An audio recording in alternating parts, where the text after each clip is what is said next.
Alright, hello everyone. I was not able to stream this event today because I was busy and I also have some stuff to do later on. So I'm just going to spend this video to talk about the units and whether they're good or not. The answer is that these units are very, very good.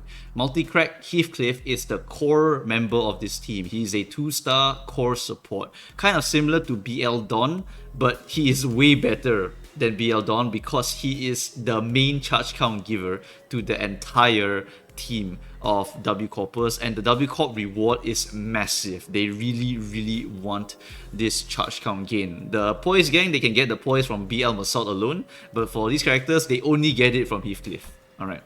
So, what's so good about this character is because photo electricity numbers are very good.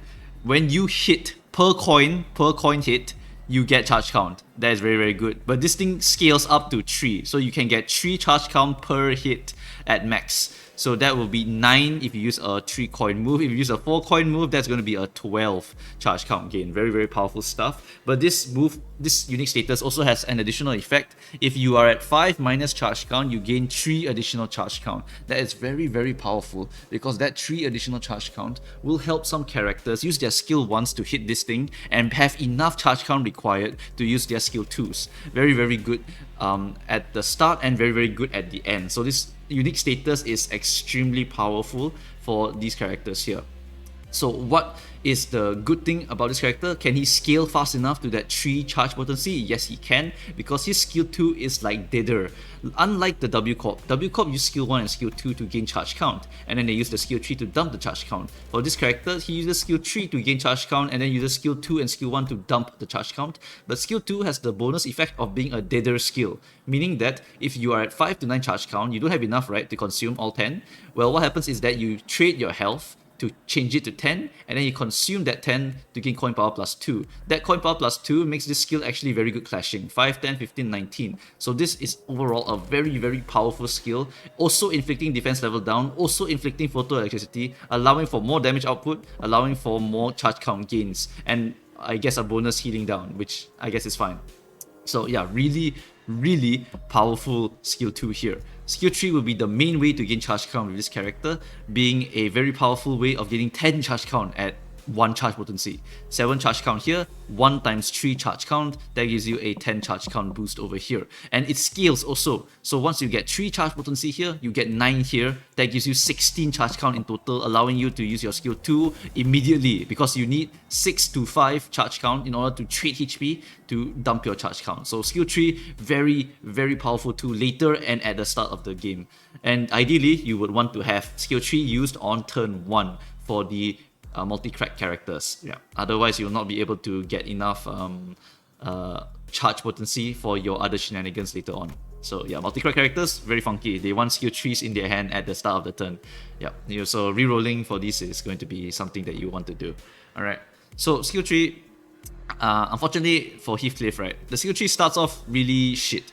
It starts off at 2, 4, 6, 8, 13 in total. So it's basically like a skill 1, right? It's basically a skill 1 at the start. So you use this skill as preferably a one-sided, or you clash a skill that is really weak, and then you'll be able to get a bunch of charge potency, charge count here, and then your skill 2, you can use that to dump your charge count. The other way of gaining charge count is to just go and tank a few hits from something else, because if you take 2 hits here, you gain 6 charge count, and that will be enough to activate your photoelectric mark. So this character, relatively fast in activating his skill 2 here. All he needs to do is trade his HP in order to do it. It's going to be quite a lot of HP trading in order to get there. You will be consuming 10% HP at a time each time you want to do this. So you ideally want a healing ego to come along with this. Good news is that W Corp and Multicrack Gang generally have a lot of envy and gloom, so you will be feeding your Fluid Sac Faust a lot. So yeah, your healing needs will be settled as long as you have that ego, and you will be running that ego because you will be running Multicrack Faust.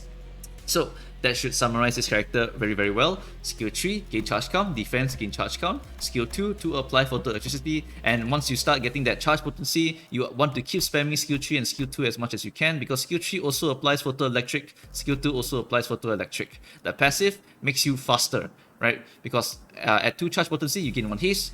at 3 plus charge, you gain 1 additional haste and 1 clash power. This is important because defense level down is distant, photoelectric is also distant, and it ends at distant.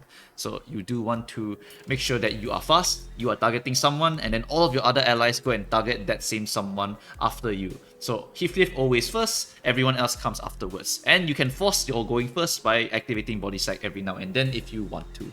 But ideally you don't do that because otherwise you will slow down your charge count gain. So just rely on the passive, rely on the high 4 speed and 7 speed abilities of this Heath here.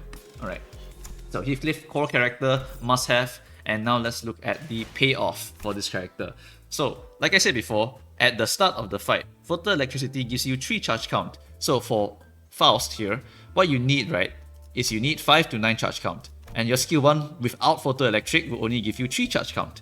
With photoelectric on the enemy, you will hit, you gain 3. And this skill 1 has 2 coins, so you gain another 2. So you gain a total of 5 if you hit all of your coins and hit the target with the skill 1. That will give you 5 charge count here. And on hit, you also gain an additional 3 charge counts. This is the start of the game, right? You have no charge count, so you do not consume anything, which means you get a total of 8 and you do not minus anything. So with that 8 charge count that you get, your skill 2 is now able to change your HP into charge count, and that will let you use your skill 2 immediately. So as you can see, photoelectric lets you do a lot of speeding up of these characters, because these characters without photoelectric will not be able to activate their skill 2s to dump their charge counts immediately without the help of photoelectric. So photoelectric is a core thing. It makes the flow of these characters very, very smooth and should be something to always be applied and something to always be looking out for.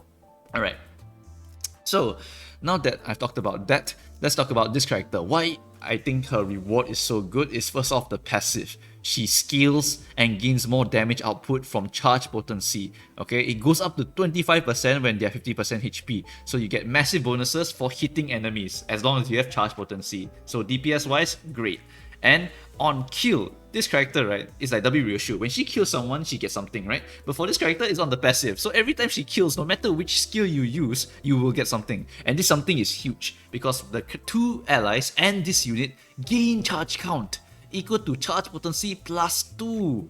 So that is feeding back charge count into those allies. This character converts the flesh of her enemies into charge count and then keeps the whole circuit of charge count giving going. Because Heathcliff gives charge count when you hit them, and then Faust gives charge count when you kill them.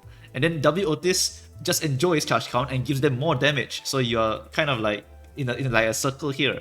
You're giving charge count to your allies, the allies kill, get charge count, and then all of your other allies get more damage. And then you just keep going in a circle. Eventually you hit the peak of like, I think around 6 charge potency. And you'll be able to get the maximum damage output, the maximum killing potential, the maximum charge count gain on every single character. It's really damn cool, really damn strong. I like this closed circuit shit. Like, it's a very well designed W corp, I would say. Really, really very well done. Alright, so passive, talked about it. More damage, kill, give charge count. Alright, let's talk about skill 3. So like Heathcliff, skill 2 and skill 1 are to consume charge count. Skill 3 is to gain charge count. Skill 3 hits like a truck because this thing goes up to 4 coin power for every charge potency, which means that if you can hit the maximum, you get 7, 14, 21, 28, 32, 30... Wait, did I do the math correctly? I don't know if I did the math correctly. It rolls 30 something. It rolls 30 something on a skill 3, okay? If you can get 4 charge potency. But this skill also comes with other things. It comes with charge count gain. It gives you 10 charge count at the start. And it rolls for 3, 6, 9, 12, 16 at the start. So you can use this 16 to clash something at the start of the turn, and you get 10 charge count, which lets you go into your skill 2 immediately, and so on and so forth. So it's really damn good stuff on this skill 3. But guess what? When you are fully charged up, you gain even more shit. This skill is rolling 40, is rolling 30 something. Now it's going to deal more damage for every charge potency, maximum 40%. But this skill also applies Envy Fetch for next turn. That is crazy because the skill 2 is Envy, and this skill 2 is also has a Dither effect, and you gain coin power plus 2, which is going to be 6, 12, 18, 22. But this skill 2 also has, at 3 plus resonance, including this skill, consume all charge count on self and deal charge potency plus 4% more damage for every charge count consumed, up to 180%. What the hell is this shit here? The good news, right, is that if you have ego gifts that give you max charge count increases, like let's say the gloves in the mirror dungeon, you will be able to actually just consume even more charge count, and you won't have to get too much charge to get this amount of scaling here. But ideally, you want to have as much charge potency as possible, and then you just dump a bunch of charge count, and then you do 1 billion damage plus this envy fretch here, plus your passive here, and if they are less than 50%, they are practically dead. They are just 100% dead, and if they die, you get more charge count to allies and yourself. You get your charge count back. This character is a beast. She's unga bunga as shit. I love this character so much. Alright. Skill 1 and defense, don't need to talk about it. Skill 1 is just very simple. Defense is just a way of getting charge count if you really need to. Alright. So this character, Unga Bunga, crazy strong. I love this character. I think that everyone should get this character. She is a Season 4 limited event unit, meaning that when the season changes to 5, you will not be able to get her. So if you want to reduce your FOMO, you should try to spark her as soon as possible so that you will be able to keep her for the next season. I love this character. This character is super strong. And here we can see that she's also a mechanical amalgam, which means that, guess what? Ninclair hates mechanical amalgams. So if you are fighting any enemy in the future with this tag, feel free to bring your Ninclair because he really hates prosthetics and robots. So yeah, lore-wise, very good. Okay. So enough about that, let's talk about Dshredder Outis. Dshredder Outis is the opposite of Telepole, but still good. The reason being is that at less than 10 charge count, you consume your HP to gain 10 charge count, which is great, right? You get 10 charge count. Guess what? You dump it all immediately. You dump up to 40 charge count, which is a ridiculous amount, and you deal 1% more damage for every charge count, but it maxes at 30%. So if you dumped 40 charge count, you only get 30% damage bonus. That is like so ass in my opinion. Like I don't know why the scaling is like this. Just make it 40%. It makes sense, what? But whatever. They did some weird number differential here. Anyway, the reason why I say that this ego is opposite Telepole is because Telepole gives you charge count for you to spend on skill 3.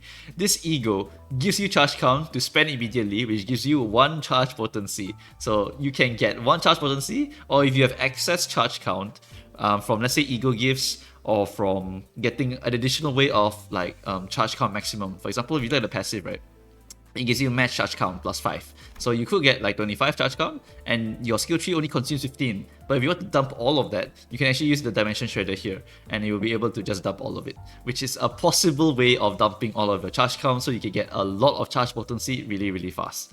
But the reward for this ego, not exactly very good. On kill, you gain 2 charge count, you inflict Dimensional Rift, you gain haste and load next turn for every charge potency on yourself. I mean, it's really whatever, the reward. The real good shit about this ego, right, is that it's a 30 rolling ego, which is very strong, and it also hits 4 AoE by default. The resonance, if you can hit 4 resonance, you will be able to get additional 2 AoE, which goes up to 6, very powerful. But already at 4, it's quite solid just to use in order to activate the passive and to get you 1 charge potency. So I think this ego is quite strong already.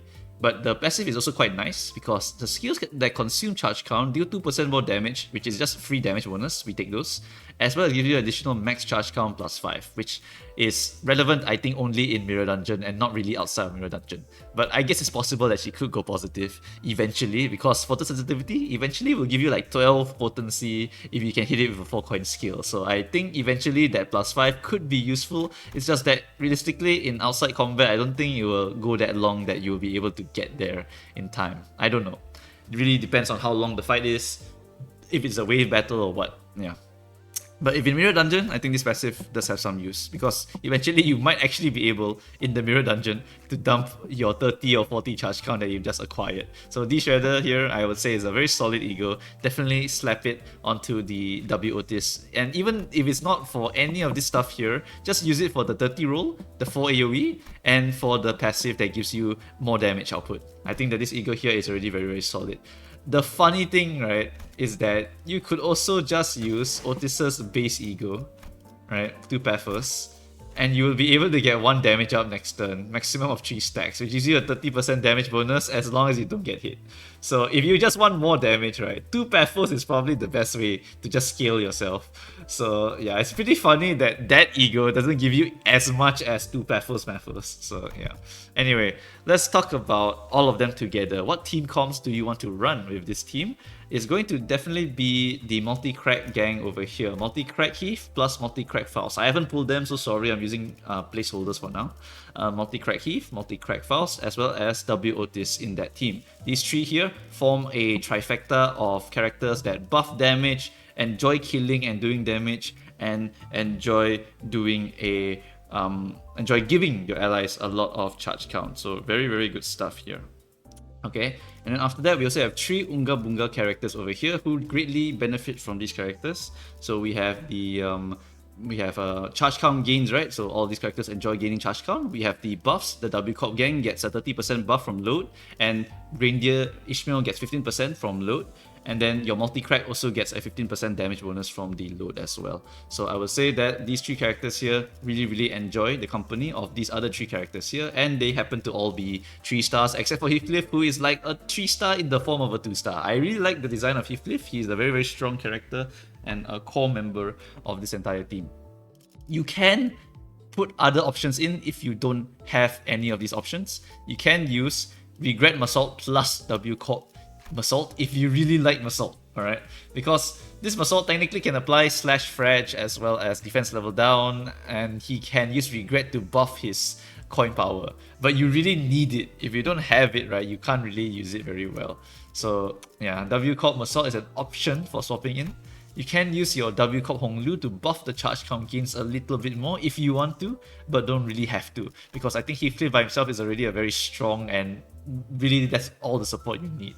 Then you can use any other characters with charge count and good damage slash clashing power. I actually think that Rose Spanner could be a decent option because she's getting a 15% damage bonus from that team, and she only needs charge count, because if she has charge count, she can reuse coin, and reuse coin is just so strong. So if you just want to Unga Bunga, I think she's actually not a terrible option.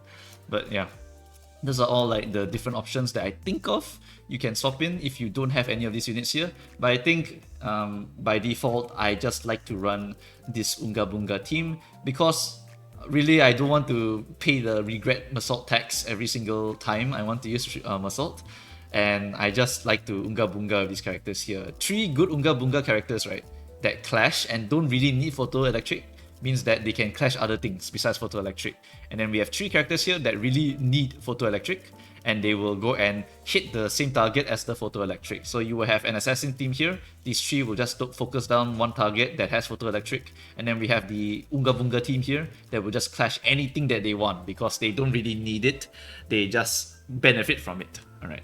So that's going to be it for the theory crafting stuff. Let's talk about whether you should pull or dispense on this banner. For new players, the answer is no. The reason being is that if you look at this team right here, like Grippy, Rabbit, Massault, you are trading off some very strong characters like Regret Faust or Grippy Faust, as well as someone like Rabbit Heathcliff for Multicrack and Multicrack, right? You are sacrificing this Heathcliff slot to use this Faust slot here. But in exchange, right, you could actually just use Rabbit Heath and Grippy, because these two just buff each other already. Or you could just wait for Walpurgis and get yourself a Regret, or just keep borrowing a Regret Faust. Because those two characters, they can support each other. Rabbit's Quick Suppression will support the damage output of Regret, and Regret will just do a crazy amount of AoE damage by herself. So Unga Bunga is always going to be more flexible and better than just going for these two characters that require other characters to function. But the good news is that if you really, really want the Multicrack gang, realistically, you only need Heathcliff and you only need Faust. Because if you have just these two characters here, you will be able to just run any other Unga Bunga characters, and then these two here will be the only ones that you need to micro a little bit. So I think that these 2 characters here, the Multicrack gang, is actually a very, very solid duo. It's just that unfortunately you will sacrifice the Rabbit slot and you will sacrifice the Regret / Grippy slot for those 2 characters. So it's up to you if you want to Unga Bunga or you want to micro the Multicrack every single time just because you like the design or you like the damage output that they can potentially get. It's up to you for that one. For pulling, don't pull.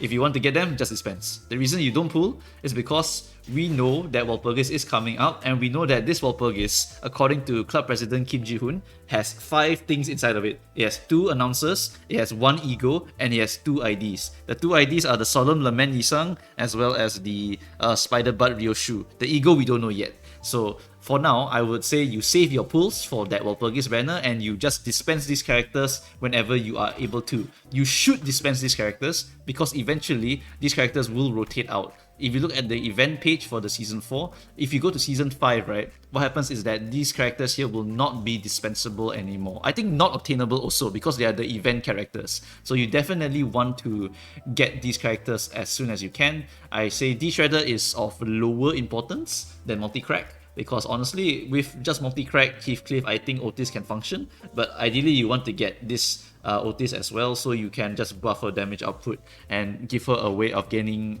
a little bit of charge potency just by popping this ego one time, as well as just nuking a bunch of enemies really, because then Faust can kill and then just start a bunch of charge count giving to all of her allies, which is also fine. So yeah, I would say these 2 definitely are must get. Very, very strong banner. It's very tempting, but don't pull. Just farm the shards. These characters will be dispensable for a while, so you will have enough time, in my opinion, to just get these 2 characters here. Focus on getting these 2 so that you don't risk the FOMO, because these characters are very strong. For new players, well, it's up to you whether you want to take the L and get these characters here instead of getting any of the other super strong Unga Bunga characters like Sanclair or Ninclair or Rabbit Heathcliff or any of the Ws really. Yep. Okay, so that's going to be it for this entire video. If I miss anything, feel free to just comment down below and fill up the knowledge for all the other players. And yeah, I shall see you guys in the next video. This banner was sick. This is... Oh, I love these characters. I love the design. The club president cooked super hard here. Alright. Thanks guys for watching, and I'll see you guys next time. Bye bye.